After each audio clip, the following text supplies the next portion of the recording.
Love is one of the strongest feelings a human can have. It brings us a slurry of emotions ranging from pure happiness to searing distress. The minefield that is love and relationships is one to behold. Also, hi, you are seeing a no makeup Billy, kinda greasy, moist looking Billy. Okay, so this is going to be a short one. I know I am just having a bad week with uni stuff and also mental health problems. You know, the good old mental health problems. But I am trying my best to keep up with the video content for my new followers. So please don't hate me. So I've talked about love in many of my videos, and that's because I think it's just so prevalent in any film, really. But I also think that love is cool and interesting, and sometimes very, very depressing. So it makes sense that we dive right into Eternal Sunshine of the Spotless Mind. This film recommendation is by one of my viewers, and I'm pretty sure she wants me to cry myself to sleep, and that means your recommendation might be the focus of my next video. So if you want to do that, pop down some suggestions in the comments section, or you can look at my Instagram and you can drop me a DM, or send me one. I don't know the lingo, but yeah, you can send me a DM. Alright, that's enough of that. Let's get back into the depression zone. Eternal Sunshine of the Spotless Mind is a film from 2004, written by Charlie Kaufman. I was 6 years old when this film released. It stars the greats, Jim Carrey and Kate Winslet, as an unconventional couple who for the most part have been struggling to keep their relationship together. It obviously doesn't work out, as they both call it quits. Standard breakup movie, right? Well, it's got a few extra steps. In this world, neuroscientists have found a way to erase memories, and many of their clients are obviously people who have experienced loss. So there's a market for it, which is pretty sad. Making money off sad people. God, imagine that. The main plotline is focused on Joel finding out that his ex-girlfriend Clementine has erased all memories of him through a brain procedure of sorts. Memo cards are sent out to anyone who knows both of them, which advise them to never mention her name to Joel and never mention Joel to Clementine, as it could maybe be a risk. Because what's a new fancy schmancy futuristic procedure without its risks? Joel is so upset with this finding that he goes to apply for a memory erasure for himself, since he could not bear the pain. So he gets hooked up to some fancy equipment and is in an induced sleep that he can't wake up from, whilst the techs get to work on the erasure process. From what I could tell from my non-technological brain, they use this system that allows them to see a live scan of his brain, and they go in and delete parts of his memories that have Clementine in them. You can see the little dots right there in his brain. You want to zap the red ones, keep the green ones. However, during his deep sleep, Joel is reliving the memories of Clementine as they slowly slip away and disappear for good. He quickly regrets his decision to do this procedure and tries to wake up to stop it, but he can't, because he is severely sedated. So he tries to take Clementine and hide themselves in obscure memories that don't have her in them, such as really embarrassing childhood memories. Because who the fuck would look there? Imagine taking your girlfriend into one of the most cringiest parts of your childhood. Like, that, if that's not love, I don't know what is. He spends a lot of this time hiding her, but he eventually gets to the conclusion where he accepts this erasure, and that he and Clementine needed to move on. So the kicker is, if you haven't seen this film, is that the erasure has already been done in the beginning. Ooh, spooky plot twist. The timeline of events is almost going in reverse for the most part, but many events are jumbled up and all over the place. This is intentional. If you want to see more about this timeline breakdown, I suggest you look at this cool video I found. And I may not be the brightest person. Apart from the main plotline of the duo, you have smaller plots that intertwine that are mainly to do with couples, actually, because this is a film about love and relationships. and the horrors of being in one. Love is a battlefield. You also have stuff going on outside of Joel's little trip down memory lane. The texts have a lot of things going on, which I will explain later. So how about we start looking into the story of Joel and Clementine and their relationship, their spicy little relationship. So these two train wrecks met as total strangers with the force of Clementine, who is quite sociable and a little outspoken. Also, I should probably preface that all memories we see of them two are not the most reliable, as these are Joel's memories.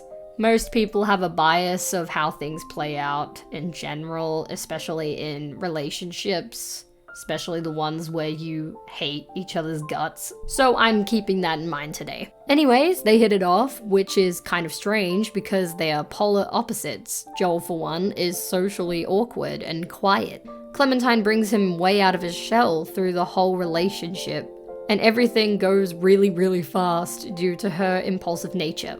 But Joel would find this exciting at first, until it was not.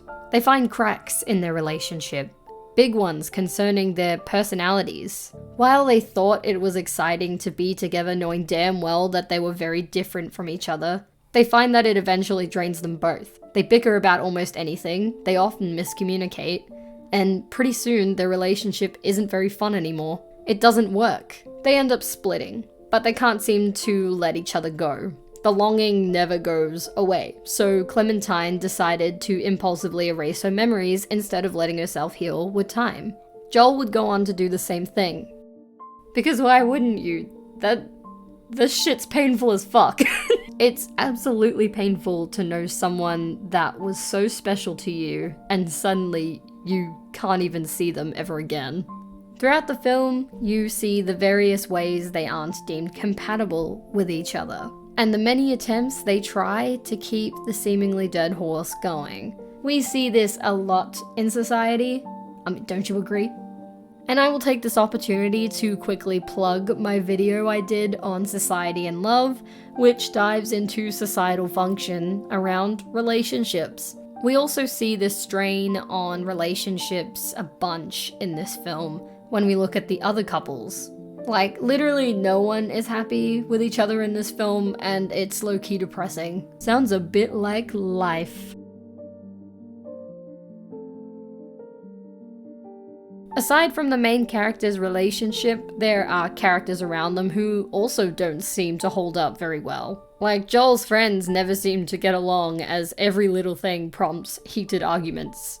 Yet they choose to stick it out for God knows what reason at this point. Clementine's new relationship also quickly crumbles as her new partner forces this compatibility using the identity of Joel. So this one may not formally fit under the crumbling relationship scenario, considering that the relationship is basically faked due to identity theft and dishonesty.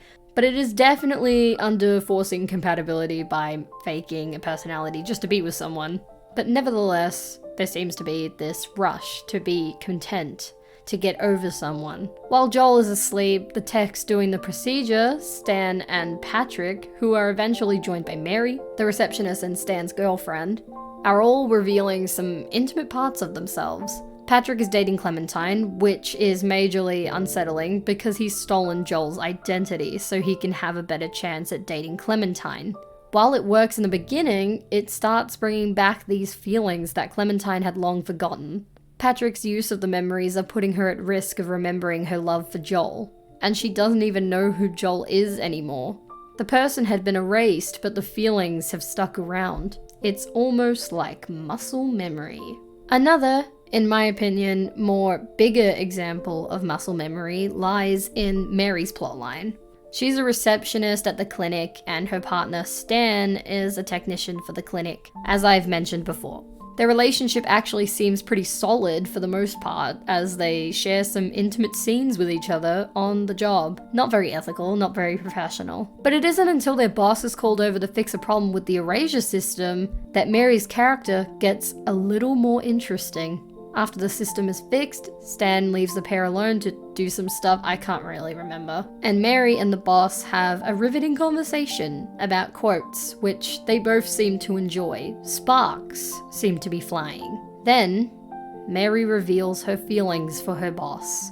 This is where my main point comes in.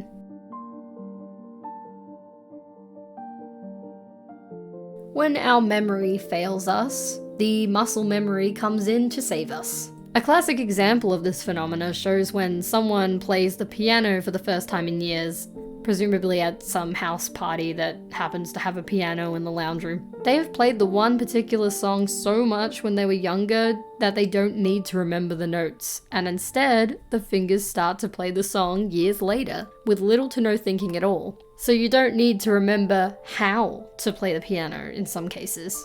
Mary exposed a key flaw in the memory erasure process. We find out through her boss that Mary had asked for her memories of her boss to be erased, because this isn't the first time she's had feelings for him. He is a married man, and it wouldn't be ethical for this to continue. This is to ensure that she can keep her job, and on the surface, it seems to have worked, as she got into a relationship with another co-worker. It turns out that she developed feelings for the boss all over again. This tells us that while the procedure can successfully erase one's memories of someone, the heart remembers the feelings attached to them. That's why they send out memo cards to the patient's family and friends telling them not to mention anything about the person they're supposed to forget. It's a safety precaution. It was a huge risk to keep Mary and the boss in the same workplace. I'm basically saying that they are not very smart. I guess they kept it this way thinking that it could all be forgotten and they can get on with life. If you have tried this with an ex, you would know that this is hardly ever the case. This film shows that you can't just force yourself to forget and move on with a simple trick. It takes time and proper healing. Some therapy, perhaps. Joel and Clementine, even after having both their memories erased, still meet for the first time again, talking like they've been with each other for a while, yet they are supposed to be strangers. To conclude this analysis, it's safe to say that Eternal Sunshine is a dystopian view on both compatibility and the effects of loss, the grieving stage. Even in the present day, we continue to find better ways to deal with loss, but that journey is not without its flaws, and could end up hurting us in even more ways.